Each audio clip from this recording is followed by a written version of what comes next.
Sa video ito ay magpapalit tayo ng likurang gulong ng ating mga motor. Ano yung mga senyales na kailangan na nating palitan yung ating mga gulong? Ano yung mga paraan para mapatagal yung pagkapudpud nito? At kung bakit ito ay napili nating gulong para dito kay Scarlett.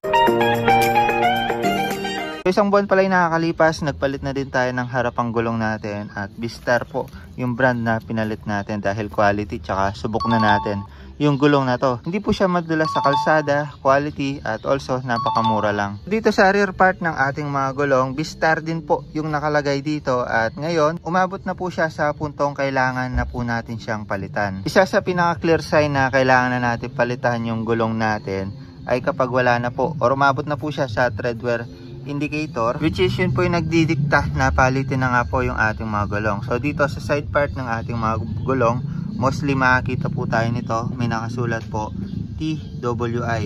Ibig sabihin po niyan tread wear indicator. At kapag pumantay na po yung pagkapudpod ng tread wear indicator dun sa pinakapudpod ng ating mga gulong, katulad nito, nagpantay na po siya. Ibig sabihin palitin na po siya. Umabot na po siya sa maximum na pagkapudpud niya. So pagkabili po natin ng gulong, makikita po natin na nakalubog pa itong tread wear indicator. Pero ngayon pumantay na siya. So para ma-gets nyo po yun, ito po yung harapang gulong natin. Ito yung bago.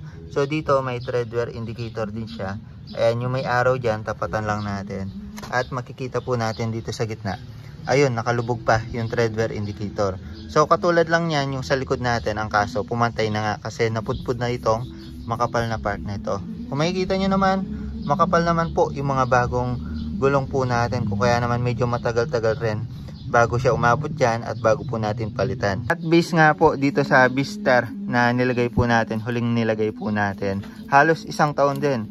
1 year and 2 months bago po natin siya pinalitan. Hindi ko lang eksaktong alam kung ilang odo yung tinagal din to. Siguro nasa mostly 10k odo din, mga ganon. At ito yung patunay, ito yung part kung saan nagpalit tayo ng Vistar na to, itong gulong na to. Ito yung video na yun, lagay ko na yung link sa baba. So nagstay po tayo dito sa Vistar dahil yun nga, quality at napakamura. Di tulad ng ibang mga gulong na medyo may kamahalan, tapos halos same lang naman din yung quality nila dito sa Vistar. Kumbaga, ito kasi napatunayan na natin siya na tatagal talaga, tsaka hindi siya madulas sa kalsada. Actually, ito hindi nga ako nakaranas ng pagbutas nito eh. Kung makikita nyo naman, napakaganda ng pagpudpud niya. Yan yung nagustuhan ko sa Vistar. Ayan o, nag-inis yung pagkapudpud niya, hindi po siya nagbabak-bak-bak tulad ng mga ibang gulong na medyo malambot. Also, dual compound din kasi ito. Kumbaga, nasa pagitan siya ng soft at saka hard compound. Yung soft compound kasi, madaling mapudpud pero makapit sa kalsada, hindi siya madulas. Yung hard compound naman, madulas sa kalsada pero matagal siya mapudpud kasi nga medyo matigas. Yun yung hard compound. Ito, nasa pagitan lang ng dalawang yon. Kung kaya naman pagdating sa mga madudulas na kalsada or kahit na rough road, pwede po siya. Applicable po yung ganitong gulong. Kaya naman dito po tayo talaga nagtagal. Also mura, yun din. Kagandahan dito sa Vistar, marami silang size na available. Katulad na lang dito sa click natin, maglalagay tayo 100 by 80 by 14. So yun yung stock size ng gulong natin. So yun na rin po yung binili po natin, 180 by 14. So kung gusto yung bumili ng katulad nito na Vistar, maglalagay po ng legit link dito sa may parang basket dito, or kung di naman dito sa description. Marami po kayong sizes na makikita dyan na pwede po sa inyong mga gulong. Yung kagandahan pa dito, pag bumili tayo nito, may kasama na siyang tire sealant at saka pito, which is nandito sa loob. Mamaya pakita ko sa inyo yung laman yan. Yun, nilalagay ko po yun para mas lalong tumagal po yung mga gulong natin. In case man magkaroon ng maliit na butas, may magsisil po sa kanya. At based sa experience natin nga sa tire sealant, kagaya ng nabanggit ko sa recent mga video natin, hindi naman po nabubulok yung mags natin. Okay naman po siya. At about po sa pito po natin, hindi naman po siya nababara or nasisira. Medyo todo lang yung pagkapudpud niya sa tread wear indicator nung nag-Aurora tayo. So talagang sulit na natin. Sagad na siya sa tread wear indicator. So yan ako, pag nagpapapalit ako ng gulong at wala akong kasama, dito ko siya nilalagay sa may grab bar. Hindi ko siya nilalagay doon sa may gulay board kasi gumugulong siya. So dito, tinatali ko lang dito sa may grab bar. Tapos stable na siya. Kita pa rin naman yung stoplight natin, so safe naman tayo. Yung iba, sinusuot po mismo yung gulong sa katawan nila. Okay lang din po yun unless di po siya nakakasagabal sa pagdadrive natin. So yan, papalit lang po natin yung ating mga gulong. Vistar.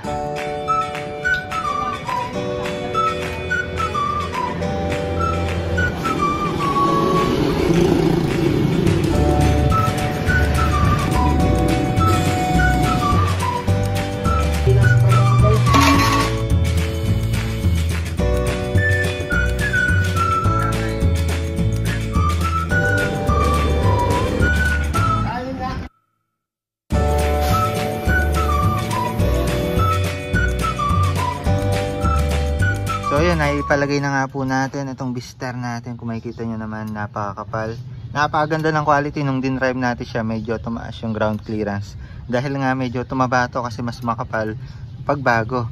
So yung TWI niya or tread wear indicator, di ko makikita. Ayun, nandun siya sa pinakaloob nitong lining ng gulong natin. Kung kaya naman, ayan, matagal pa yan. May git 1 taon pa bago ulit mapudpud tong gulong natin. Take note lang din, pagka bagong palit, medyo dahan-dahan tayo kasi mararamdaman talaga natin medyo madulas or hindi natin masyadong kontrolado yung manibela natin. Parang nag-sliding ng konti. Normal yung kasi may mga wax pa yung gulong natin. Pero after natin yan break in or ma-drive ng mga ilang beses, yun, mawawala na rin yung pagkadulas niyan. Kumbaga, kailangan lang matanggal yung mga wax kasi talagang madulas naman to.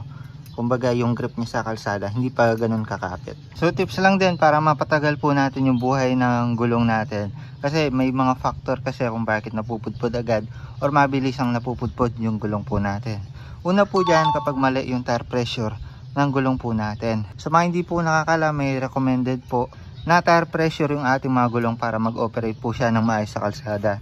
Dito sa mga single na motor, tulad na lang nito, 29 PSI yung harap, 33 PSI yung likod. Kapag medyo matigas yan, medyo matagtag sa kalsada. Ngayon, kapag sobrang lambot naman, mabilis mapudpod, do makapit po siya sa kalsada, medyo hirap po tayo sa manibela. Kumbaga, hirap imaniobra yung manibela natin. Mahirap yung handling. Ngayon, nung binombahan to, dun sa shop na pinagkabitan natin ng gulong, wala po silang PSI na pwedeng tignan or hindi po nakikita sa compressor nila yung PSI level. Kaya kung makikita nyo, ayan, sobrang tigas ng nilagay po nila. Kaya kanina medyo matagtag siya sa pakiramdam natin. No? So 33 PSI, yung pinaka-recommended dito at yun yung nilalagay kong PSI. May angkas man o wala. So ito, babawasan na lang natin ng hangin. So dito, binawasan natin ng hangin na sobrahan. Dapat 33, naging 25 na lang. So gawin natin 33. So mas okay din na may tool kayo na ganito, tire inflator, para nakikita nyo yung current PSI. Also mapagbomba kayo ng gulong, mapaghangin ng gulong sa inyong mga motor. Napaka-portable lang nito, so adali lang yung dalhin dahil maliit lang yung space na kinakain niya. So dinadala ko to sa mga long ride para if ever man lumambot yung gulong natin sa kalsada is makapaghangin tayo. So hindi na tayo mahirapan, hindi tayo mapapagod. Ayan, 33 PSI para sa rear tire. Yung pangit din kasi pag sobrang tigas yung gulong natin, parang nagiging hard compound siya. Kumbaga dahil sa sobrang tigas niya, nagiging madulas na po siya sa kalsada. So yun po yung ginagawa ko para mapatagal po yung buhay ng mga gulong natin. Also kapag medyo maulan, maputik, lagi kong nililinis yan kasi pag may mga nakasingit na bato or mga matutulis na bagay at napabayaan natin, pwedeng tumusok yan kalaunan na magiging dahilan para masira po agad yung gulong natin. So yun po yung tatandaan natin para mapatagal yung buhay ng gulong. Ayan, actually maglo-long ride po tayo ngayon at saktong-sakto napalitan po natin siya bago tayo mag-long ride para wala po tayong aberya sa kalsada. So yun lang muna para sa video nito. The more click, the more you know. Palit Vistar sa rear tire natin at mga paraan para mapatagal yung buhay ng ating mga gulong. Bye bye.